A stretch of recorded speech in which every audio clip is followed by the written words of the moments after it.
Salut et bienvenue sur la chaîne du Tracker de livres, le spécial Chouquette d'or, partie 2. On commence par la chouquette numéro 7, le doute de S.K. Tremaine.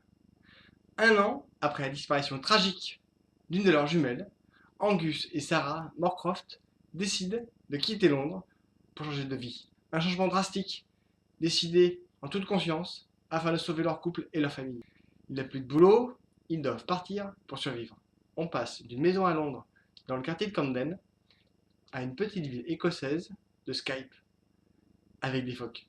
The Shock. En effet, Angus a hérité de sa grand-mère d'une petite île écossaise au large de Skye. Une région superbe, frappée par les vents, mais d'une beauté à couper le souffle. Une région emplie de traditions et de légendes locales, mais surtout de générosité. L'habitation qu'ils y trouvent est restée vide trop longtemps. La nature et les squatteurs ont repris leur droit. Le froid, le vent ont fait des dégâts. Avec toute l'énergie dont ils sont capables, Angus et Sarah travaillent comme des brutes pour rendre habitables les 4 murs et le toit qu'ils ont choisi pour abriter leur famille. Ce projet est celui de leur dernière chance. Ils y aident tout ce qui reste dans leurs veines et leurs économies. Leur couple a vécu l'indicible. La perte d'un enfant est une tragédie, une meurtrissure jamais fermée. Chaque matin, en regardant leur enfant survivant, ils voient leur enfant disparu. L'emménagement ne se passe pas aussi bien que prévu. Le chantier est démesuré, mais ce n'est pas ce qui plante. Christy, leur fille, commence à dérailler. Elle finit par leur avouer qu'en fait, elle est Lydia. Le jour de l'accident, dans la panique, ils se sont trompés. Oups. Lydia et Christy sont des jumelles monozygotes, complètement identiques en tout point. Pas de grain de beauté en quoi que ce soit pour les différencier. Rien, nive, nada. Des clones. La seule créature capable de les différencier est leur chien Binny. Il agit différemment qu'il se trouve avec l'une ou l'autre. Il agit en conséquence de leur personnalité et les reconnaît toujours. Pendant qu'Angus cherche du travail, Sarah, elle, essaie de comprendre ce qui a bien pu arriver. Serait-il possible qu'une erreur aussi dingue soit arrivée? Se tromper d'enfant dans l'acte de décès.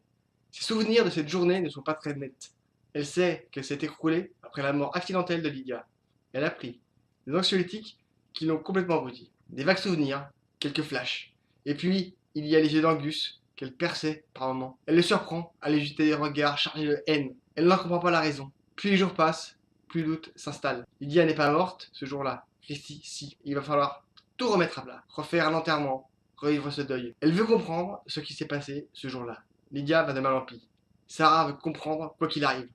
Angus n'en peut plus. Il lâche une bombe à son ami Josh. Et quelle bombe. Dès lors, je tourne les pages en me disant bonsoir. Il a déconné là, Angus. Mais c'est tellement réaliste que je peux comprendre sa réaction instinctive pour tenir ce qui reste de sa famille. Sa femme est une flaque, sa fille est en état de choc, lui est une barrique. Des semaines plus tard, il se rend compte qu'il a mal agi, mais que pourrait-il faire d'autre? À ce moment-là, et surtout, moi, qu'aurais-je fait? Sarah avance, coûte que coûte. Elle tire des conclusions tronquées par sa non-connaissance de tous les faits. Angus rencontre des problèmes identiques, il réagit aux conclusions de sa femme, tirées sur des faits incomplets. Angus est coincé, il ne peut rien dire, sans tout faire imploser. Plus les jours passent, plus la situation devient folle. Lydia devient ingérable. Elle parle à sa sœur morte. Elle devient agressive et se met en danger. Que s'est-il passé ce jour-là sur le balcon? La vérité est peut-être dure. Et puis un jour, tout explose. La gémellité a toujours été l'objet d'imagination et de fantasmes.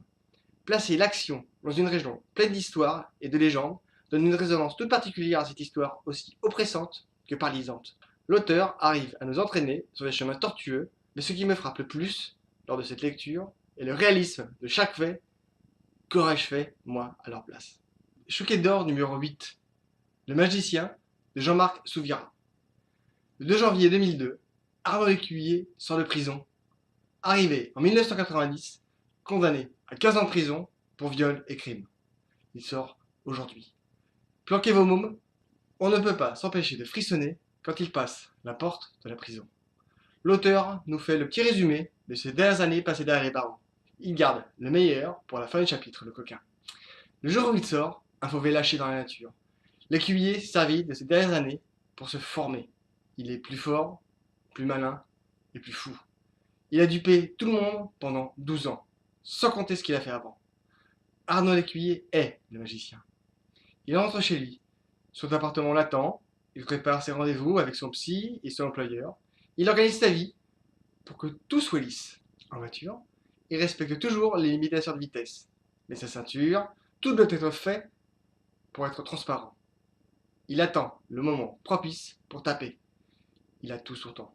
Dehors, il est le petit homme chétif, faible, que tout le monde veut qu'il soit, si ce n'est son regard qu'il cache. Il paraît que le regard est le reflet de l'âme. Quand on regarde ses yeux, même le téméraire frissonne. Janvier 2002, le commissaire Ludovic Mistral est rentré en France et est nommé numéro 2 de la brigade criminelle du 36. Après un intermède de 6 mois passé aux États-Unis, il a été formé au profil des criminels. Il rentre au pays. En France, le profilage s'apparente encore au vaudou. Mistral est un flic atypique.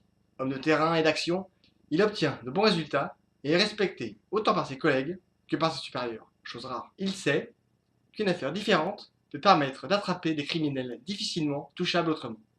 Arnaud Lécuyer est un prédateur. Il sait où chercher. Il est en chasse. Ses victimes, des jeunes garçons, 10-12 ans. Il les repère dans la rue. Il les observe, les suit. Il prend son temps. Il sait qu'il obtiendra ce qu'il veut. Au moment qu'il estime opportun, il les approche. Son truc est infaillible. Des tours de magie. Il fallait y penser quand même. Les mômes sont toujours émerveillés devant les tours de passe-passe. Arnaud Lécuyer s'entraîne tous les jours. Et ces dernières années, il n'avait que ça à faire. Ses mains, sa force, son agilité est hors norme. Il saisit l'attention des plus réticents, avec des cartes, des pièces de monnaie ou les jeux de dés. Il capte leur attention et abaisse les barrières. Il vient d'agir, mais il n'a pas vu le clochard. Celui-ci débarque dans ses os et arrache la petite victime à son bourreau au dernier moment. Il le paie de sa vie. Des cris ont été poussés, des visages apparaissent aux fenêtres, et le magicien doit disparaître. C'est un échec. Il est en pleine psychose. Sa colère est sans borne. Et d'un coup, elle s'arrête. Ce n'est pas grave, il sait où en trouver d'autres. Le commissaire Mistral est marié à un nez. Sa femme crée des parfums pour une marque de luxe, ce qui lui permet d'avoir une vie plutôt agréable, bien hors des clichés standards de la police. Il aime passer du temps avec ses enfants et sa femme. Il apprend l'agression de l'enfant et la mort du clochard dans les premières heures. Dès que l'enfant peut parler, il leur explique le coup des tours de magie. Le magicien est de retour. C'est la panique. Les pontes convoquent tout le monde. À l'époque, Mistral ne faisait pas partie de l'enquête. Il se fait briefer rapidement. Un homme attirait de jeunes enfants par les tours de magie et les tuait. À part ça, rien. Tous les moyens de l'époque sont mis en action. Mais on ne trouve rien. Enfin, presque rien. Ce mode opératoire. Et un vague portrait robot qui correspond à la moitié de la planète. En plus, la gestion médiatique de l'affaire a été catastrophique. Mistral réunit tout le monde. Calderon devient son numéro 2. C'est un bon enquêteur en qui il a confiance. Ce genre d'affaire est un cauchemar pour un flic. La seule manière d'avoir des indices, c'est d'avoir une nouvelle victime. Et pourquoi s'être arrêté si longtemps pour reprendre maintenant? Avant toute chose, Mistral se coltine toutes les archives de l'époque, espérant, malgré tout, tomber sur quelque chose. Même la moindre rognure permettra d'avancer. Rien. Pour finir, il décide de joindre le policier chargé de l'enquête, à l'époque des faits. Un flic n'oublie jamais une affaire comme celle-ci. Et parfois, l'instinct ou certaines impressions ne sont pas marquées dans les carnets. Le duel commence et nous nous trouvons au milieu. On observe les deux hommes qui se poursuivent. Parfois, je suis surpris de parler tout haut pour donner des biscuits à Mistral. Et là, j'ai entendu le petit sourire du magicien. Une lutte sans merci s'engage. Un duel hallucinant. Un combat épique en plein Paris. D'un côté, un faux furieux, parfaitement organisé, capable de tout. De l'autre, un flic, bien décidé à l'arrêter. On retient sa respiration jusqu'à la toute dernière page. Un très bon roman à dévorer. Chouquet-d'or numéro 9. Tu tueras l'ange de Sandrone Dadiri. La commissaire adjointe Colomba Caselli est appelée par la police ferroviaire pour se rendre à la gare de Termini. Le TGV Milan-Rome est arrivé à bon port, avec un petit quelque chose dedans qui nécessite sa présence. En effet, à l'intérieur du train, on a découvert le chef du train, plus mort que vif. À peine arrivé sur les lieux, Colomba se dirige vers le train et y grimpe. Elle regarde le cadavre, aucune trace de coup, rien qui ne laisse penser à un crime. Pas de désordre, pas de trace de bagarre. La mort semble accidentelle. En poursuivant son observation des lieux, un bruit de fond perturbe son attention. Un bruit qui semble venir de derrière les portes des premières classes. Elle scrute à travers les vitres des portes des dizaines de téléphones portables qui sonnent et vibrent en même temps. Impossible que tous les voyageurs aient laissé leur téléphone en même temps. Glacée, elle fait coulisser les portes du compartiment. Devant elle, une vision d'horreur. Et cette odeur qui attaque sa gorge. La scène fige le temps. Elle appelle ses responsables. Très vite, la gare est cadenassée. Les proches, mis à l'écart, et la task force est déployée. Quelque temps plus tard, deux hommes, envoie un film où il revendique l'attentat du train. Il se réclame de Daesh. Pour Colomba, le dossier est bancal. Les vidéos ne correspondent à rien. Elle sent que cette attaque est liée à autre chose. Sans preuve, ses supérieurs lui rient au nez. Elle doit rapidement retrouver les deux hommes devant les caméras. Pour ce travail, elle fait appel à la seule personne en qui elle ait confiance. Elle le sait capable de prouesses. Dante, l'homme au silo. Lui seul peut les trouver rapidement sans être trop regardant aux moyens qu'il utilise. Le duo infernal est renoué pour notre plus grand plaisir. Il trouve rapidement l'un des hommes. Colomba a raison. Ils sont tombés sur une histoire qui n'a rien à voir avec le terrorisme. Une femme aussi redoutable qu'intelligente agit dans l'ombre. Elle ne recule devant rien pour exécuter la mission qu'elle s'est donnée. Son nom, Gilles Tinet, l'ange lituanienne des morts. S'ensuit une course-poursuite à travers plusieurs pays et continents, des fausses pistes, des faux semblants, des demi-vérités. D'autres cadavres viennent parsemer leur route. Gilles Tinet est brillante et implacable. Chaque action a ses raisons. De leur côté, Colomba et Dante la poursuivent en tentant de mettre bout à bout tout ce qu'ils découvrent au fil de l'enquête. L'auteur nous glisse, par moments, quelques flashbacks, nous présentant des situations aussi dingues que flippantes. Il y a un mot au tiers du livre qui me fait sursauter et qui éclaire l'histoire d'une autre manière. Voyons voir si nous avons le même, vous et moi. Sinon, un très bon roman, un super auteur, une histoire hors norme. Chouquet d'or numéro 10, Délivrance de Jussi Adler-Olsen. Troisième histoire du département 5, et là, il frappe fort. En plus d'une histoire tout simplement diabolique, il apporte un peu plus de précision sur chaque personnage qui gravite autour de Karl Mork. Son ex-coéquipier, tétraplégique, emménagé chez lui. Certains échanges entre eux nous laissent imaginer tout ce qui pourrait arriver dans les prochains livres. Et voilà que son ex-femme veut remettre le couvert. La vie de Karl Mork est devenue très compliquée. Pour ce qui est de la vie propre du département 5, Rose est toujours aussi délirante. Elle s'efface quelques jours pour laisser la place à sa fameuse sœur. Aussi dissemblables l'une que l'autre, elle apporte un nouveau style tout en étant très compétente. Chacune, avec des caractères forts, propose des scènes d'anthologie et des répliques qui font franchement sourire. Un Assad de plus en plus présent et mystérieux, il prend toujours plus de place dans les enquêtes. Son passé, que Karl Mork ignore, intrigue au plus haut point. Des vérités qui pourraient nous ouvrir des voies narratives pleines de promesses. Surtout quand il se bagarre comme un chiffonnier avec un policier. Une bouteille est jetée à la mer, avec un appel à l'aide à l'intérieur. La lettre finit sur le bureau du département 5 quelques années plus tard. Bien qu'abîmée par les années, l'équipe en est persuadée. C'est un appel au secours. Pour le reste, en dehors du fait que ce soit écrit en danois, le texte est difficilement lisible. La vraie différence, c'est que nous, on sait, on y était. L'auteur joue avec nous. Il nous fait vivre en direct live la rédaction du message. The Clack. Ce passage est d'une rare intensité. En même temps, la police danoise est débordée de partout, de faire face à une vague d'incendies criminels qui laisse toujours dans les décombres un Maccabée cuit à point. Assad découvre un point commun à chacun d'entre eux. Mais surtout, il découvre d'autres incendies avec le même opératoire et les mêmes points communs. Cela devient une affaire pour le département 5. Rose, de son côté, se concentre sur la lettre petit à petit. Elle décrypte des chiffres, des mots et des phrases apparaissent. La situation devient plus réelle et elle est complètement délirante. L'auteur a trouvé un moyen effrayant de nous accrocher. Le criminel continue ses exactions et là, il nous happe. On se retrouve embarqué dans cette histoire et on est complètement ferré. Ils sont les seuls à pouvoir arrêter ce criminel fantôme. Aucune plainte, aucun corps, aucune revendication. La police ne peut pas arrêter un criminel qui n'apparaît nulle part. Plus on lit, plus on veut que le département 5 fasse son boulot et arrête ce barjot qui agit dans l'ombre depuis tant d'années. Un thriller proprement ahurissant qui se lit au pas de Charles tant on veut connaître la suite. Une chasse à l'homme qui nous fait monter dans les tours les points de vue des différents protagonistes, y compris du criminel, nous enchaîne et nous fait tourner les pages à vitesse grand V. Vraie progression dans l'écriture de l'auteur. Chouquet d'or numéro 11. Dossier 64 de Jussi Adler-Olsen. On s'embarque dans une nouvelle enquête du département 5 avec l'inspecteur Mork, l'explosive Rose et le toujours plus surprenant Assad. À eux trois, ils vont nous plonger dans une des pages les plus sombres du Danemark. En 2010, après une agression brutale à Copenhague, la fougueuse et pétillante Rose rouvre un cold case concernant la disparition toujours inexpliquée d'une belle de nuit. Malgré une vie privée pleine de rebondissements, Mork est vite attiré par cette affaire. Soyez d'enquêteur le titille. La réactivité de Rose le dope. Après des recherches aussi frustrantes qu'épuisantes, Rose et Assad trouvent d'autres disparitions du même genre au même moment. En ratissant large, ils finissent même par trouver un point commun à tous. Un endroit qu'ils ont fréquenté d'une manière ou d'une autre, l'île de Sproggo. Dans les années 50, de très jeunes femmes y sont internées. Elles y sont maltraitées au quotidien, puis au final, stérilisées de force. C'est à travers le parcours de la vie de Ned Hermansen que nous découvrons l'étendue des méfaits. C'est terrifiant. Certains paragraphes vous prennent les tripes et la gorge. Au fil des pages, on découvre des pratiques qui perdurent depuis des années sur tout le territoire. En 2010, les idéaux se sont plus structurés, l'organisation est devenue riche et puissante. Les héritiers ont lissé leurs discours. Leurs idées sont enrobées d'emballages rutilants et de jolis nœuds colorés. Ils sont sur le point d'entrer au gouvernement.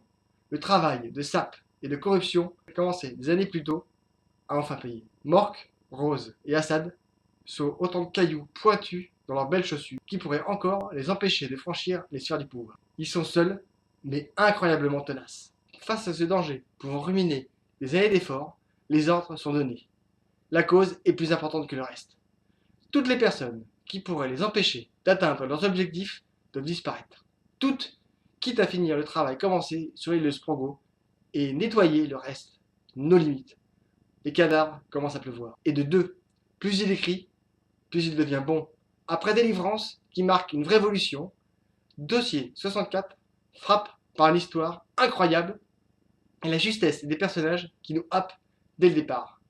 Ned Hermansen, le destin d'une petite fille qui bascule dans la terreur. Un thriller d'une intensité incroyable, hors norme, qui laisse les lecteurs tremblants et nauséeux. Le talent de l'auteur est d'arriver à nous parler de faits réels en nous maintenant tendus comme une corde à piano. Il utilise le récit de plusieurs époques qui nous permettent de suivre l'évolution de toute l'histoire. Il fait se rejoindre ces récits et les personnes concernées pour que l'affaire se fracasse dans le présent et explose au grand jour. On voit comment quelques individus bien décidés peuvent entraîner et marquer au fer rouge des innocents sans que personne ne remette en question quoi que ce soit. Un livre prenant qui nous tient en haleine jusqu'à la fin, à dévorer comme les chouquettes sans modération. La chouquette d'or numéro 12 sera la dernière de cette vidéo. La pieuvre de Jacques Sausset. On retrouve avec gourmandise le duo de choc. Lisa Esselin, officier de police judiciaire, et le capitaine Magne, son compagnon et supérieur. À Paris, on découvre un coursier mort, tué par balle. Par principe, les caractéristiques de la balle sont rentrées dans la base de données de la police judiciaire. La réponse est fulgurante. Toutes les alarmes résonnent jusqu'au plus haut sommet de l'État. Le cabinet du ministre s'électrise. L'arme du crime, utilisée pour abattre le coursier, est la même qui a tonné lors de l'exécution du juge Esselin en 1992. Et quelques jours plus tôt, Lisa Esselin est appelée dans le Var. Sa mère est admise dans une unité spécialisée de l'hôpital. Malade d'Alzheimer, elle s'est brutalement enfoncée dans la maladie. Bien qu'elle ne lui ait jamais pardonné de avoir abandonné son père et elle plaque tout et la rejoint. Sur place, les souvenirs affluent.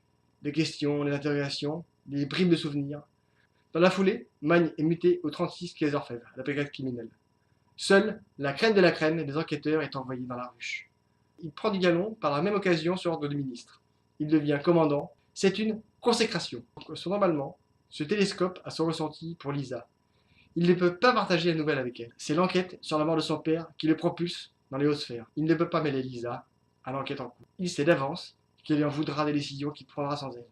Le poste va avec les responsabilités. La moindre erreur le fera sauter. C'est infusible. L'enquête a ravivé des souvenirs traumatisants pour la police elle-même. Un juge assassiné, beaucoup de bruit autour, des flics révoltés qui font des descentes dans tout ce qui compte comme endroit douteux pour un résultat minable, beaucoup d'agitation, aucun résultat probant. Des journaleux qui traitent les forces de l'ordre de bons anives et un criminel, toujours dans la nature. Les comparaisons vont bon train.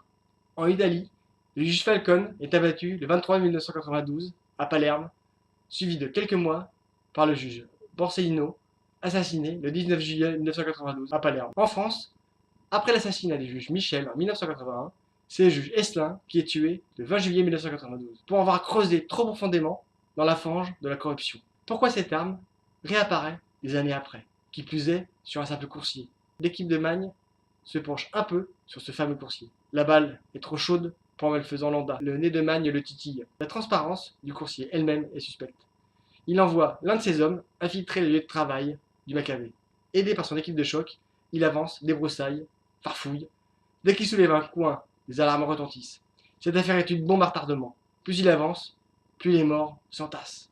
La pieuvre a des ramifications partout. Pour la première fois, Magne et Esselin enquêtent chacun de leur côté, à quelques jours d'intervalle.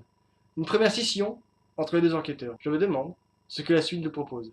C'est une vraie évolution de l'auteur dans sa manière de raconter l'histoire et de nous la faire ressentir. On se retrouve au cœur de l'action, au plus près des différents protagonistes. On sent le rythme cardiaque de la narration et surtout chaque accélération. Durant l'enquête de Lisa, c'est la fille du juge et son héritage que nous découvrons.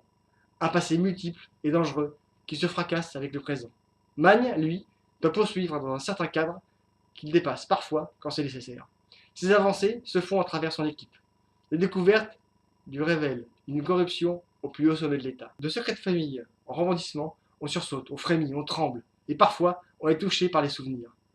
Quand le crime organisé façonne des carrières et influe sur le quotidien, des assassins, sans foi ni loi, utilisent la moindre faiblesse pour exploiter et manipuler afin d'obtenir des décisions qui arrangent. L'auteur a mené une enquête saisissante, il a façonné un récit qui nous tient en tension du début à la fin. Un vrai coup de force. La vidéo est terminée, donc lisez tous, utilisez tous ces titres pour les vacances, il y a de quoi faire. Likez, commentez, partagez, parlez autour de vous, éclatez-vous, mangez les chouquettes, c'est comme les livres, ça fait du bien. A bientôt, passez de bonnes vacances, salut.